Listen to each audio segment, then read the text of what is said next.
నమస్తే అండి. నమస్తే అండి. చూడండి, టీచర్స్, ప్రభుత్వ ఉపాధ్యాయులు వాళ్ళు జగన్మోహన్ రెడ్డి ప్రభుత్వంలో నరకమే చూశారని చెప్పచ్చు ఒక రకంగా.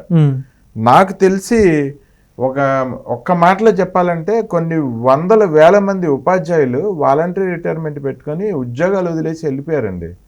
ఇంకొక 5-6 ఏళ్ళు సర్వీస్ ఉండగా పిల్లలు పెళ్ళిళ్ళు చదువులు ఉన్నా కూడా ఇలా గనక మనం ఇంకా కంటిన్యూ అయిపోతే మన ప్రాణాల మీదకి తెచ్చుకుంటాం. ఈ టెన్షన్స్ ఇవన్నీ భరించలేక ఈ ఉద్యోగానికి ఒక నమస్కారం, ఆ జీతానికి ఒక నమస్కారం, ఈ గవర్నమెంట్కి ఒక నమస్కారం, ఈ దరిద్రపు జగన్మోహన్ రెడ్డి పాలనకు ఒక నమస్కారం అని చెప్పి వాలంటరీ రిటైర్మెంట్ పెట్టేసి కొన్ని వేల మంది ఉపాధ్యాయులు అది వాలంటరీ రిటైర్మెంట్ ఫండ్ కూడా ఇవ్వడం తెలుసు. అయినా సరే ఆడు ఇచ్చినప్పుడే ఇస్తాడు, సత్యంపడే సస్తాడు ఈ అదవ, వీడికి ఒక నమస్కారం రా బాబు అని చెప్పి ఉద్యోగాలు వదిలేసి వెళ్ళిపోయారు. అసలు దానికి కారణం ఏంటంటారు? ఇప్పుడు అసలు వాళ్ళ పరిస్థితి, ఇప్పుడు చంద్రబాబు గారు నిన్న ఒక విధాన నిర్ణయం ఒకటి ప్రకటించారంటున్నారు నిన్న. ఏంటిది? వీటి గురించి ఏం చెప్తారు? అసలుకి మొదటగా తల్లి తండ్రి గురువు దైవం అని చెప్పేసి మొదటి నుంచి మనకు ఒక సామెత ఉందండి. పెద్దలు కూడా దాన్ని ఆచరించారు. చంద్రబాబు నాయుడు గారు టీచర్లకి చాలా ఉన్నతంగా గొప్పగా గౌరవం ఇచ్చి వాళ్ళకి తగిన విధంగా సమాజంలో గుర్తింపు కలిగే విధంగా ఎన్నో రకాలుగా వాళ్ళ కోసం ప్రత్యేక కార్యక్రమాలు చేయడం జరిగిందండి. మీరు చూస్తే ఇప్పటివరకు రాష్ట్రంలో ఏ ముఖ్యమంత్రి చేయని విధంగా దాదాపు 50-60 వేల పోస్టులతో మొన్న ఇచ్చినటువంటి 16,000 వాటని డిఎస్సితో కలిపి చంద్రబాబు నాయుడు గారి అత్యధికంగా డిఎస్సి పోస్టులు రిక్రూట్ చేసి ఎంతోమంది టీచర్లని రాష్ట్ర ప్రభుత్వంలో విద్యార్థులకు పరిచయం జరిగింది. ఆ ఘనత చంద్రబాబు నాయుడు గారికి దక్కింది. టీచర్లు అంటే సొసైటీలో ఒక గుర్తింపు ఉండేది. కానీ గడిచిన 5 సంవత్సరాల్లో ఏదైతే జగన్మోహన్ రెడ్డి గారు సీఎంగా చేశారో పూర్తిగా టీచర్లను కూడా, ఈ యొక్క విద్యా వ్యవస్థను కూడా పూర్తిగా నిర్వీర్యం చేశాడు జగన్మోహన్ రెడ్డి. దానికి ప్రధాన కారణం ఏంటయ్యా అంటే వైన్స్ దగ్గర కోవిడ్ టైంలో టీచర్లు నుంచోబెట్టాడండి. అసలు టీచర్లు అంటే ఎంత గొప్పగా పిల్లలకు పాఠాలు చెప్పాల్సిన టీచర్ని వైన్స్ దగ్గర నిలబెట్టినటువంటి దుర్భాగ్యం ఎవరికైనా ఉందంటే జగన్మోహన్ రెడ్డి అనే చెప్పుకోవాలి. దాంతోపాటుగా ఎన్నో టార్గెట్లు ఇచ్చేసి దిశ యాప్లని, వీటన్నిటి బాధ్యత అడిషనల్ యాప్స్ అని చెప్పేసి ఇవన్నీ కూడా టీచర్లకు అప్పచెప్పేవాడండి. అమ్మఒడికి సంబంధించి స్కూల్లో ఆయాలు చేసే పనులు కూడా టీచర్లు చేసిన దుస్థితి. ఒక్కళ్ళు కూడా, కొన్ని స్కూల్స్ అయితే సరైన టీచర్లు కూడా లేరు. ఒకే టీచర్ 4-5 సబ్జెక్టులు చెప్పిన పరిస్థితి కూడా ఉంది 5 సంవత్సరాల్లో. దట్టు దానితోడు రాజకీయ ప్రలోభాలు కూడా గురి పెట్టేవాళ్ళు టీచర్లు కూడా. మీరు అది చేయాలి, ఇది చేయాలి. ఈ రాజకీయ వ్యవస్థ కూడా గవర్నమెంట్ స్కూల్లో పెత్తనం సాగించే పరిస్థితి వచ్చిందంటే ఎంతగా దిగజారుడు రాజకీయం చేశాడో జగన్మోహన్ రెడ్డికి ఇది ఒక్క ఉదాహరణ. నిన్న కలెక్టర్ కాన్ఫరెన్స్లో ఇదే చెప్పడం జరిగిందండి. చంద్రబాబు నాయుడు గారు, అదేవిధంగా నారా లోకేష్ గారు కూటమి ప్రభుత్వం వచ్చిన తొలి రోజే చెప్పడం జరిగింది. టీచర్లు అంటే వచ్చి పిల్లలకు పాఠం చెప్పడం మీద దృష్టి పెట్టాలి. వాళ్ళకు అదనపు బాధ్యతలు ఏమున్నా సరే అవన్నీ ఇమీడియట్గా తొలగించి వేయండి. ఎటువంటి యాప్కి సంబంధించిన కావచ్చు, పిల్లల అటెండెన్స్కి సంబంధించి ఏదైతే ఎడిషనల్స్ వర్క్ ఇచ్చారు కదా వాటన్నిటికి సపరేట్ కమిటీ పెట్టి వేరే వాళ్ళని రిక్రూట్ చేసుకోవాలి. కానీ టీచర్లకు అదనపు భారం ఉండడానికి వీలు లేదు. వాళ్ళు ఎటువంటి మానసిక ఒత్తిడికి గురి కాకూడదు. పిల్లలు మంచి ర్యాంకులు సాధించాలంటే టీచర్ల మీదే ఆధారపడి ఉంటుంది. కాబట్టి టీచర్లు వాళ్ళ పని వాళ్ళు సక్రమంగా చేర్చుకునే విధంగా చేద్దాం అని చెప్పేసి నారా లోకేష్ గారు ఇమీడియట్గా ఈ ఆర్డర్ శాంక్షన్ చేయడం అనేది కమిషనర్ కూడా పాస్ చేశారు. నిన్న కలెక్టర్స్ మీటింగ్లో కూడా చంద్రబాబు నాయుడు గారు కూడా ఏదైతే ఒక విధానం ఉండేది పాత దాంట్లో జగన్మోహన్ రెడ్డి గవర్నమెంట్లో, బాత్రూమ్స్ ఫోటో తీసి పెట్టాలి టీచర్లు. ఎంత సిగ్గు చేయటండి. టీచర్లు చక్కగా 9ంటికి వచ్చేసి హాజరేసేసి పిల్లలకి పీరియడ్స్ చెప్పుకోవాల్సిన పరిస్థితి పోయి ఎర్లీ మార్నింగ్ వచ్చేసి బాత్రూంలో ఫోటో తీసి అదేవిధంగా క్లాస్ రూమ్స్ మొత్తం క్లీనింగ్ ఫోటోలు తీసి పైకి పెట్టుకోవాలి వాట్సాప్ గ్రూపుల్లో చెప్పుకోవడం కోసం. అసలుకి ఎటువైపు పోతా ఉన్నారండి? ఈ విషయంలో ఒక చిన్న విషయం చెప్తాను. అమ్మఒడి అని చెప్పి 15,000 ఇచ్చాడు. 13,000 2 15,000లో ఒక 1,000 రూపాయలు అంటే బాత్రూంలకు అడిగేవాడికి ఇవ్వాలంట. 2,000 చేశారు. సో ఈ పిల్లలు స్కూల్లో క్లాసులో 50 మంది ఉంటే 50,000 తీసేసి బాత్రూంలకు అడగటాకంట. అలాగే మొత్తం స్కూల్ మొత్తం మీద 600 మంది ఉంటే 600 మంది ఇంటూ 1,000 రూపాయలు అంటే 6 లక్షలు. అంటే ఒక అమ్మఒడి ఇవ్వటానికి సంవత్సరానికి 600 మంది పిల్లలు ఉన్న స్కూల్లో 6 లక్షల రూపాయలు బాత్రూంలకు అడగటానికి వ్యక్తికి ఇవ్వటానికి తీసేస్తారంట. బాత్రూంలకు అడిగే వాళ్ళకి 6 లక్షలు ఇస్తాడండి జగన్మోహన్ రెడ్డి. అసలుకి అది పేరుకండి, జీవోలకి పేరుకి చెప్పుకోవడానికి. మీరే చెప్పండి, బాత్రూమ్ అడిగేడికి ఎంత ఇస్తారు జీతం? ఎవరైనా గవర్నమెంట్ లో ఎవరైనా అవుట్ సోర్సింగ్ లో ఉంటారు వాళ్ళందరూ కూడా వాళ్ళకి 15,000 నుంచి 20,000 రూపాయలు. బాత్రూమ్ అడిగే వాళ్ళకి 15,000 లెక్కలు చెప్పుకోవాలంటే వాళ్ళకి అది కూడా ఉదయం వచ్చి క్లీన్ చేసి వెళ్ళిపోవడం, సాయంత్రం వచ్చి క్లీన్ చేసి వెళ్ళిపోవడం. వాళ్ళకి అది కూడా 15,000 ఇస్తే గగనం, 10,000 లోపు. అటువంటిది 6 లక్షల రూపాయలు ఒక స్కూల్ కి చెబుతున్నారు. ఏదో జగన్మోహన్ రెడ్డి జీవోలో పరిమితం చేసుకున్నానికి ఇచ్చిన మాట తప్పాడు. 15,000 అన్ని పక్కన పెట్టండి, చేతగా ఉండే ఎప్పుడు అర్థమైంది. దాన్ని 2,000 కుదిచ్చేసి ఆ 2,000 ఎవరు నొక్కేశారు? దాంట్లో ఎవరు కూడా చెప్తాను. ఆ డబ్బు 6 లక్షల రూపాయలు ఈ వీళ్ళ గవర్నమెంటే నొక్కేసింది, జగన్మోహన్ రెడ్డి నొక్కేసింది, ఈ పన్నోళ్ళకి కూడా ఇవ్వలేదు. సో వీళ్ళు పొద్దున్నే స్కూల్ టీచర్ వెళ్ళి బాత్రూమ్ ఫోటో తీసే టైంకి బాత్రూమ్ కనుక కడగటానికి అతను కనుక రాకపోతే కడిగే అతను, ఎందుకంటే అతనికి జీతం సరిగ్గా ఇవ్వట్లా, అతను వచ్చి కడిగేవాడు కాదంట. కడక్కపోతే మా సిస్టర్ టీచర్ అండి, స్కూల్ టీచర్, ఆవిడ చెప్పింది ఒక్కో రోజు అంటే బాత్రూంలో ఈవిడ కడిగేదంట, మొత్తం బకెట్లో నీళ్లు పోసుకుని చీపురు కట్ట పట్టుకుని బాత్రూమ్ అంతా కడిగి అప్పుడు ఫోటో తీసేదంట. మా సిస్టర్ కూడా వాలంటీర్ రిటైర్మెంట్ పెట్టేసి ఉద్యోగం వదిలేసిందండి. ఇవి దొడ్లు కడగలేక, అంటే టీచర్ దొడ్లు కడగాల్సిన పరిస్థితి. అది చెప్పండి. అసలుకి ఈ కడుపు మంటలు ఇవన్నీ తట్టుకోలేక కదండి, మానసిక ఒత్తిడి గురవలేక వాలంటీర్ రిటైర్మెంట్ పెట్టారు. వీటన్నిటికి మించి మనం చెప్పుకోదగ్గ ముఖ్య విషయం, రాష్ట్ర చరిత్రలో మర్చిపోలేని ధర్నా ఏదన్నా ఉందా అంటే 2021లో విజయవాడలో లాంగ్ మార్చ్ చేశారండి. మొత్తం టీచర్లు వాళ్ళందరూ కూడా ప్రభుత్వ ఉద్యోగస్తులు చేశారు. దాంట్లో మెజారిటీ 180% మంది ప్రభుత్వ ఉద్యోగస్తుల్లో టీచర్లే రోడ్ల మీదకి వచ్చి ధర్నా చేశారు. ఎన్ని గెటప్స్ వచ్చారండి వాళ్ళందరూ ఆ రోజు, పెళ్లి కొడుకు గెటప్లో, అడుక్కునే వాళ్ళ గెటప్లో, ఎన్నో రకరకాల ఈ పోలీసులు ఆంక్షలు పెట్టినా కూడా వాటన్నిటిని ఛేదించుకొని విజయవాడలో బీసెంట్ రోడ్లో సుమారుగా 5 లక్షల మందితో రాష్ట్ర చరిత్రలో ఎన్నడూ లేని విధంగా, కేవలం వాళ్ళ కోసం కదా, వాళ్ళకి ఇవ్వాల్సిన అలవెన్స్లు ఆపేశారు. టీఏలు, డిఏలు, సిపిఎస్లు ఇవన్నీ రద్దు చేసింది పోగా వాళ్ళకి ఇవ్వాల్సిన జీతాలు కూడా వేయలేదు. అసలు టీచర్లు అంటే ఒక విలువ ఉంది. ఒక పక్క కిరాణా వాడు నెల జీతం అంటే కూడా వీళ్ళని చిన్న చూపు చూసే పరిస్థితి. ఒక టీచర్లు అంటే వాళ్ళకి ఏదైతే ప్రభుత్వ సెలవు దినాల్లో కూడా పని చేయించుకున్న వాళ్ళ చేత, సెలవు దినాల్లో కూడా వాళ్ళకి సంబంధించి రాజకీయ కార్యకలాపాలు చేయించుకోవడం కూడా ఇండైరెక్ట్ గా వినియోగించుకున్నాడు జగన్మోహన్ రెడ్డి. అమ్మఒడి పథకం గురించి వీళ్ళు ఎక్స్ప్లెనేషన్ చెప్పాలంట, ఇంటింటికి వెళ్ళి వీళ్ళు ప్రచారం చేయాలంట. కొన్ని సందర్భాల్లో వాలంటీర్లతో పాటు టీచర్లు కూడా తీసుకెళ్లే పరిస్థితులు ఉన్నాయి. 100% చెప్పేది ఒకటి, చేసేది ఒకటి. ఒక్క స్కూల్ కూడా, ఎన్నో స్కూల్స్ లో ఒక్క టీచర్ కూడా సరిగ్గా ఉత్సాహంగా పనిచేసినటువంటి వాళ్ళు ఒక్కరు కూడా లేరు. ఎంతమంది రిక్రూట్ చేసుకున్నాడు జగన్మోహన్ రెడ్డి టీచర్ని? అంతగా అణచివేస్తే ఎప్పుడైతే కూటమి ప్రభుత్వం వచ్చిందో వాళ్ళందరూ కూడా ఊపిరి పీల్చుకున్నారు. చంద్రబాబు నాయుడు గారు మాకు గౌరవం ఇచ్చారు, సమాజంలో మాకు గుర్తింపు ఉంది. అప్పట్లో దీన్ని జగన్మోహన్ రెడ్డి తొంగలో దొక్కారని వాళ్ళందరూ పోస్టల్ బ్యాలెటింగ్ చూపించారు కదా, వాళ్ళందరూ ఓటుతో బుద్ధి చెప్పారు కదా. కోవిడ్ టైంలో స్కూల్స్ కి సెలవు ఇచ్చారు కాబట్టి మీరు అందరూ ఖాళీగా ఉన్నారు కాబట్టి టీచర్లు అందరూ వెళ్ళి లిక్కర్ షాపులు ఓపెన్ చేసాం. కోవిడ్ టైంలో లిక్కర్ షాపుల దగ్గర కాపలా ఉండమని చెప్పి టీచర్స్ అందరినీ లిక్కర్ షాపుల దగ్గర కూర్చో ప్రజలంతా చూశారు కదండి. ఒక్క హాస్పిటల్ దగ్గర డ్యూటీ చేశారా? సరే, అసలుకి ఫ్రీగా డ్యూటీ తీసుకుని వాళ్ళ మీద అక్కసుతో ఎంఆర్ఓలేమో థియేటర్స్ దగ్గర పెట్టాడు, రెవెన్యూ సిబ్బందిని వీళ్ళందరినీ కూడా, అందరినీ టికెట్ల కోసం. అది కూడా పవన్ కళ్యాణ్ గారి సినిమాకి మళ్ళీ. దాంతో పాటు టీచర్ని ఒక రెవెన్యూ షాప్, ఏదైతే వైన్ షాప్ కాదండి, ప్రతి డిపార్ట్మెంట్ సంబంధించి అన్నింటిలో వీళ్ళని వాడుకున్నారు, వీళ్ళని విధుల్లో కూడా వాడుకున్నారు. ఇండైరెక్ట్ గా ఒక ఆర్మీ లాగా అప్పటి టీచర్స్ ఫెడరేషన్ నాయకులు కూడా, కొంతమంది అమ్ముడుపోయిన నాయకులు కూడా వాళ్ళ స్వార్థం కోసం, వాళ్ళ స్వలాభం కోసం పూర్తిగా ఈ యొక్క టీచర్స్ యొక్క ఆత్మగౌరవాన్ని జగన్మోహన్ రెడ్డి పాదాల దగ్గర పెట్టారు. పూర్తి అక్కసుగా కూడా వ్యవహరించారు. వాళ్ళందరూ కూడా తలదించుకునే పరిస్థితి. నేడు ఎప్పుడైతే కూటమికి వీళ్ళు ఓట్లేసి గెలిపించుకున్నారో ఒక్కసారిగా ఊపిరి పీల్చుకుంటున్నారు. ఇటువంటి ప్రభుత్వం కదా మాకు కావాల్సిందని చంద్రబాబు నాయుడు గారు ఎన్నో ఆదేశాలు ఇవ్వడం జరిగింది వాళ్ళందరూ కూడా. ఇంటర్మీడియట్ బోర్డు కమిషనర్ కావచ్చు, అదేవిధంగా పాఠశాల విద్యా బోర్డు కమిషనర్ కావచ్చు, వీళ్ళందరూ కూడా స్పష్టమైన ఆదేశాలు ఇచ్చి జగన్ అన్న ఏదైతే విద్యా కనుకని చెప్పేసి ఇప్పుడు ఏదో సొంత డప్పుకోలు కొట్టుకున్నారు కదా, చంద్రబాబు నాయుడు గారు అక్కడ కూడా రాజకీయం చేయలేదు కదండి. ఎవరికైతే స్కూల్కి ఇచ్చే కిట్లలో చంద్రబాబు నాయుడు గారు ఆయన ఫోటో ఉన్న ఏదైతే సరే డబ్బులు వృధా కాకూడదు, ఎవరు ఇబ్బంది పడకూడదని చాలా హుందాతన రాజకీయాలతో అవన్నీ పంపిణీ చేసి నేను ఎక్కడ రాజకీయం కూడా చేయలేదే. ఆఖరికి చిన్న పిల్లలకి ఇచ్చే చిక్కీలో కూడా కల్తీ చేశారు జగన్మోహన్ రెడ్డి. చిన్న పిల్లలకి చిక్కేస్తారు, పల్లెలు చిక్కి, దాంట్లో జగనన్న ఫోటో వేయించుకోవడం, జగనన్న గోరుముద్దని. ఈరోజు అటువంటి స్కూల్స్ లోనే డొక్కా సీతమ్మ గారి మధ్యాహ్న భోజన పథకం తీసుకురాలేదా? గతంలో చిన్న చిన్న కోడిగుడ్లు ఇచ్చి వాళ్ళ కాంట్రాక్టర్లు స్కాములు చేయలేదా? నేడు ఈ స్కాములకి ఎక్కడిగా తావు లేకుండా మొత్తంగా స్కూల్ వ్యవస్థనే పూర్తిగా ప్రక్షాళన చేసేసి టీచర్లకు కావచ్చు, స్కూల్స్ లో విద్యార్థులకు కావచ్చు, ప్రతి ఒక్కటి కూడా నూతనంగా ప్రక్షాళన చేసేసి అభివృద్ధి విధంగా ఏదైతే విద్యాశాఖ మంత్రిగా, మానవ వనరుల శాఖ మంత్రిగా ఉన్నారో నారా లోకేష్ గారు, అదేవిధంగా చంద్రబాబు నాయుడు గారు ప్రత్యేక చొరవ తీసుకొని నేటి బాలలే రేపటి పౌరులు, రేపటి భవిష్యత్తులో వీళ్ళని మంచిగా తీర్చిదిద్దాలంటే ఇప్పటికేం చేయాలి, వాళ్ళకి ఎటువంటి టెక్నాలజీ స్కిల్స్ మొత్తం పరిచయం చేయాలి, టీచర్స్ని ఎలా అప్గ్రేడ్ చేయాలి. ఎందుకంటే రానున్న టెక్నాలజీ రోజుల్లో కొంతమంది టీచర్స్ కూడా పాత సిలబస్ కి అలవాటు పడినటువంటి వ్యక్తులు ఉన్నారు.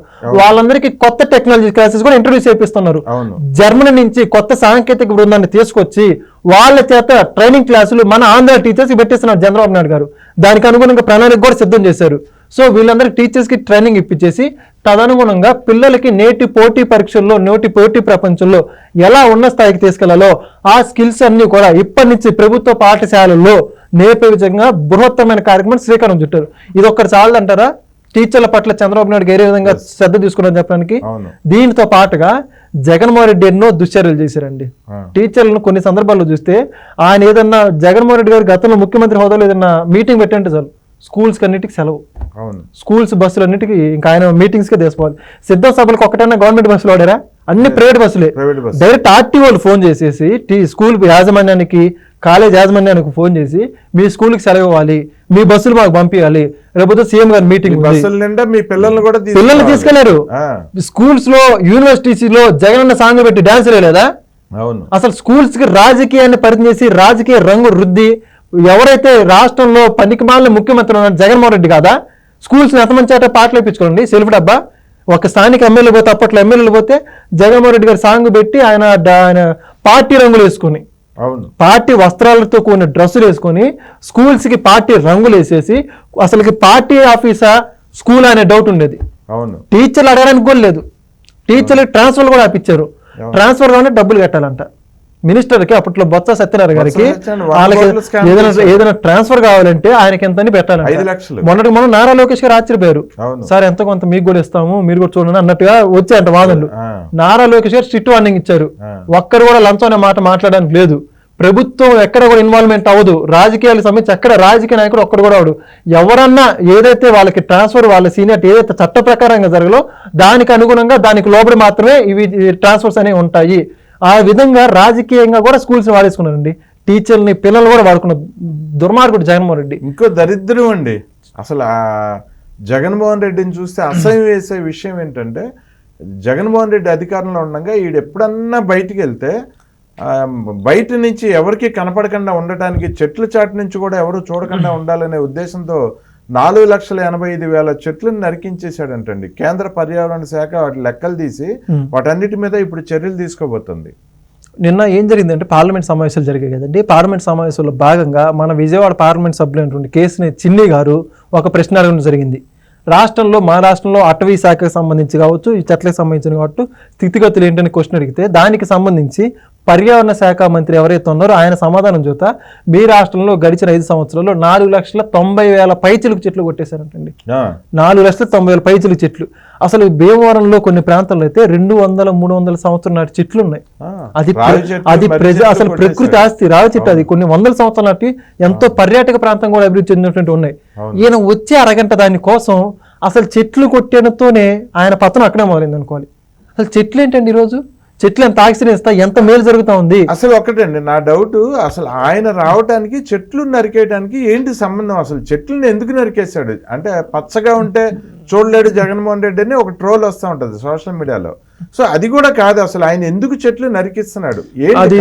అది దానికి స్పష్టమైన సమాధానం లేదండి. ఒకటే చెప్పుకోవాలి, తొగ్గులకు ఏ పనులు చేస్తే ఎవరికి తెలియదు, ఏ నిమిషం ఏం చేస్తారో తెలియదు. ఒకటే చెప్పుకో, మంచి అయితే చెడు, మంచికైతే ఆస్కారం లేదు, అది బలంగా చెప్పుకోవాలి. అసలు చెట్లు కొట్టడం ఆయన వచ్చే మీటింగ్కి ఏం సంబంధం అండి? పరదాలు కట్టుకోవడానికి ఏం సంబంధం? అసలు 100 ఏళ్ల నాటి చెట్లు గురించి ఈరోజు ఒక్క చెట్లు లేక ఈరోజు కేరళలో చూస్తే వాయనాడ్ అనే ప్రాంతం వరదల్లో కొట్టుకుపోతా ఉంది. చెట్లుంటే ఎన్నో రకాల మేలు. అది చెట్లు గురించి చెప్పుకోవాలంటే ఇంకా తరతరాల ఆస్తి. వరదల్లో సంబంధించి కావచ్చు, ఎండాకాలం సంబంధించి కావచ్చు, మనకు ఆక్సిజన్ సంబంధించి కావచ్చు, ఆరోగ్యానికి సంబంధించి మన భావితరాలు, ప్రకృతి మూలికలు, ఆరోగ్యాలు, అనేక రకాల వాటికి సంపద చెట్లు. మినిమం ఇంగిత జ్ఞానం లేకుండా ముఖ్యమంత్రి హోదాలో ఈయన చెట్లు కొట్టించారంటే ఎంతమంది దుర్మార్గుడు. చిన్న ఉదాహరణ అంటారా, మనం కొన్ని సినిమాల్లో చూస్తూ ఉంటాం, విలన్ హీరోని కానీ ఎవరన్నా రాజకీయ నాయకుడు ఏదో సభాస్థల మీద మాట్లాడుతుంటే అతన్ని కిరాయి మనుషుల్ని పెట్టేసి తుపాకీతో కాల్పించి చంపిస్తూ ఉంటారు. అతను ఎక్కడో 2 కిలోమీటర్ దూరంలో ఉన్న చెట్ల మీద నుంచొని ఆ తుపాకీని గురిపెట్టి కాల్చి చంపేస్తా ఉంటారు. సో ఈ సినిమాలు ఇవన్నీ చూసి జగన్మోహన్ రెడ్డి ఏమన్నా చెట్ల మీద నుంచి తన మీద కాల్పులు జరుపుతారని చెప్పే భయం ఏమన్నా ఉందంటారా? అసలు అప్పటికే ప్రైవేట్ ఆర్మీ అంతమందిని పెట్టుకున్నాడు. ఇక ఆయనకి అసలు అనుక్షణంగా అసలుకి ఏ కూడా వాళ్ళనియకుండా సుమారు 1000 మంది అప్పట్లో పోలీసులు అనుక్షణం ఆయన వెళ్ళే ముందే మొత్తం పోలీస్ వ్యవస్థ, డాగ్ స్క్వాడ్, బాంబ్ స్క్వాడ్ ఇంతమంది చేసినా కూడా ఇంకా ఆయనకి భయం ఎప్పుడు పోదు. ఇంకా భయం అనేది ఆ స్థాయిలో ఉంది కాబట్టి చెట్లను కూడా కొట్టించాడు. చెట్ల నుంచి దాక్కుని ఎవరైనా చంపుతారేమో, అటాక్ చేస్తారేమో. బుల్లెట్ ప్రూఫ్ బస్సు ఉంది. ఆయన వచ్చేటప్పుడు బుల్లెట్ ప్రూఫ్ బస్సులోనేగా వచ్చేటప్పుడు హెలికాప్టర్లో కదా, హెలికాప్టర్లో దిగి బుల్లెట్ ప్రూఫ్ బస్సులో వచ్చి ఆయన ఎక్కడ ల్యాండ్ అవుతాడు? సభాస్థలం ఎక్కడైతే ఉందో మళ్ళీ అక్కడ పరదాలు కూడా ఆ పరదాలు అన్ని కట్టేసుకుని ఆ సభాస్థలం దగ్గరే ఇంకా మెట్లు దగ్గర బస్సు ఆపుతారు. అవును. మెట్లు దిగి లోపలికి వెళ్ళిన ఆ సభాస్థలం మొత్తం క్లోజ్. ఆ. ఒక్కడు కూడా ఈవెన్ ఎమ్మెల్యేలు ఎంపీలు కూడా ఆయన దగ్గర కూడా రావడానికి లేదు. ఆ సరౌండింగ్స్ వరకు పూర్తిగా బ్లాక్ చేస్తారు. ఇంత భయం పెట్టుకునేనా ఏ మొహం పెట్టుకోవడానికి రాష్ట్రంలో ఎంత మేరకు చెట్ల శాతం తగ్గిపోయిందో ఈ రోజు పర్యావరణ శాఖ మంత్రి లెక్కలు చూస్తే రాష్ట్రంలో ప్రజలు మొత్తం ఆశ్చర్యానికి గురయ్యారు. 5 లక్షల చెట్లు దగ్గర అంటే మామూలు విషయం అంటారు. ఒక చెట్టు నాటితే అది పెద్దదవడానికి, అది మొక్క నుంచి వృక్షం అవడానికి ఎన్ని సంవత్సరాలు పడుతుంది? ఎంత గొప్ప గొప్ప వృక్షాలు ఆయన నేల కాల్చింది.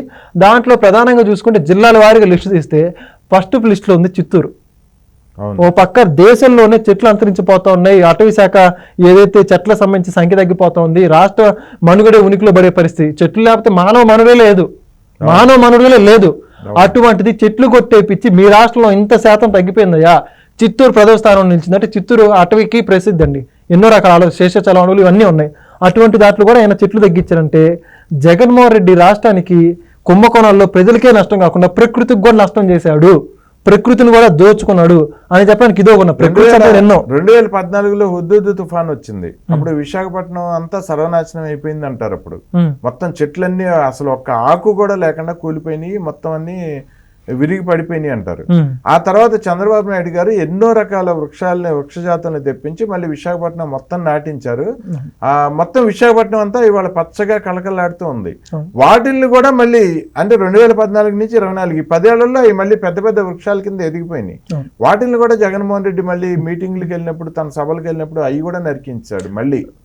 అది నాటేవాడికి నరికేవాడికి ఉన్న తేడా. నాటేవాడికి నరికేవాడికి ఉన్న తేడా అంటే 100%. ఓకే. చంద్రబాబు నాయుడు గారు నీరు చెట్టు అనే బృహత్తర కార్యక్రమం దేశంలో ఏ ముఖ్యమంత్రి తీసుకుని విధంగా ఒక బృహత్తరమైన కార్యక్రమాన్ని నీరు చెట్టు స్థాపించి రాష్ట్రం అనేది దేశంలోనే పచ్చదనానికి సంబంధించి గ్రీనరీకి సంబంధించి సుమారుగా మన రాష్ట్ర ప్రభుత్వం 200 అవార్డులు అందుకుందంటే నమ్ముతారా?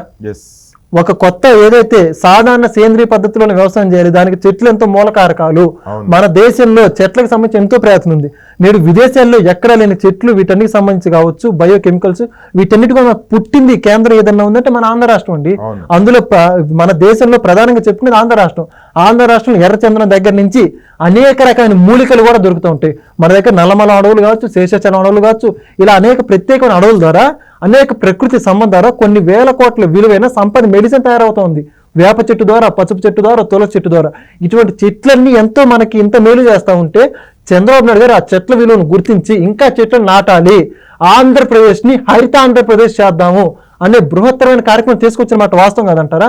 ఎంతమంది ఒక ఛాలెంజ్గా తీసుకొని దాన్ని ఉదాహరణ తీసుకొని కేటీఆర్ గారు కావచ్చు, కేసీఆర్ కావచ్చు గ్రీన్ ఛాలెంజ్ పథకాన్ని ప్రవేశపెట్టలేదంటారా? ఇలా దేశవ్యాప్తంగా ఒక రోల్ మోడల్ చేశారు ఆయన, గ్రీన్ రెవల్యూషన్ అని చెప్పేసి. ఈయన ఒక చిన్న స్థాయి పితామహుడిగా కూడా చెప్పుకోబడ్డారండి. కొత్త కొత్త వంగడాలు ఎలా సృష్టించాలి, ఇలా ఒక ప్రత్యేక రెవల్యూషన్ తీసుకొచ్చాడు. ఈయన మాత్రం నరకడంలో రెవల్యూషన్ తీసుకొచ్చాడు. ఆయన పేరేంటి? స్మగ్లర్ వీరప్పన్. ఈయన కూడా ఇంకో స్మగ్లర్ పోటీ పడి రాష్ట్రం మొత్తం నరికే చెట్లు ఒక్కటి కూడా ఉండకుండా పోనీ ఆయన ఇంటి దగ్గర కూడా చెట్లు ఇవ్వండి. తాడేపల్లిలో చూస్తే చంద్రబాబు నాయుడు గారు కరకట్లో ఉంటారు. చంద్రబాబు నాయుడు గారు కరకట్ట ఇంటి చుట్టూ చెట్లే, ఆ రోడ్డు చుట్టూ చెట్లే. ఆయన వెళ్ళారు మార్గం మొత్తం అంతా కూడా పచ్చగా ప్రకృతి గాల్లో ఆహ్లాదిస్తూ ఈయన వాక్ చేస్తూ ఉంటాడు. ఆయన పక్కకి ఏదైతే కృష్ణనది అనుకుని ఏనా ఒక ఇల్లు అసలు మొత్తం ప్యాలెస్, మొత్తం కాంక్రీట్ గోడలు, ఆ చుట్టూ చూసారు మీరు గ్రిల్ మొత్తం ఆర్టిఫిషియల్. మళ్ళీ అసలు చెట్లను పెంచుకోవచ్చు కదా, చెట్లలో కెమెరాలు పెట్టుకుని ఏదో చేసుకోవచ్చు కదా. ఆ పచ్చదనం గ్రిల్ పెట్టుకుని ఆ గ్రిల్స్ కి గ్రీన్ కలర్ కోటింగ్ మళ్ళీ ఆర్టిఫిషియల్. ఏం చేద్దామనండి అసలు జగన్మోహన్ రెడ్డి గారు రాష్ట్రంలో పచ్చదనం పెంచాల్సిన ఒక ముఖ్యమంత్రి హోదా అంటే ప్రతిదీ కూడా ప్రజలు గమనిస్తూ ఉంటారు, ఒక రోల్ మోడల్ గా తీసుకుంటూ ఉంటారు. ఏ రోల్ మోడల్ గా తీసుకున్నా వీరప్పన్ లాంటి వ్యక్తులు రోల్ మోడల్ గా తీసుకుంటారు. అది చెప్పడానికి ఇది ఒక చిన్న ఉదాహరణ. ఇంకా దీనికి మించి మాట్లాడుకోవడం మన దిగజాడుతారు. ఇలా మాట్లాడుకుంటే జగన్మోహన్ రెడ్డి దరిద్రాలు ఇక రోజుల తరబడి మాట్లాడుకోవాల్సి వస్తుంది. మనం ఈయన చేసిన దరిద్రాలు అన్ని కాదు. ఇటువంటి ముఖ్యమంత్రి మళ్ళీ మాత్రం మనకు వద్దండి. మన జీవితంలో మళ్ళీ ఇటువంటి ముఖ్యమంత్రిని మనం తెచ్చుకోవద్దండి. మన రాష్ట్రాన్ని అభివృద్ధి పదంలో తీసుకెళ్లే చంద్రబాబు నాయుడు గారిని జీవితకాల ముఖ్యమంత్రిగా చేసుకుందాం. ఖచ్చితంగా. ఓకే అండి, థ్యాంక్ యూ అండి, ధన్యవాదాలు.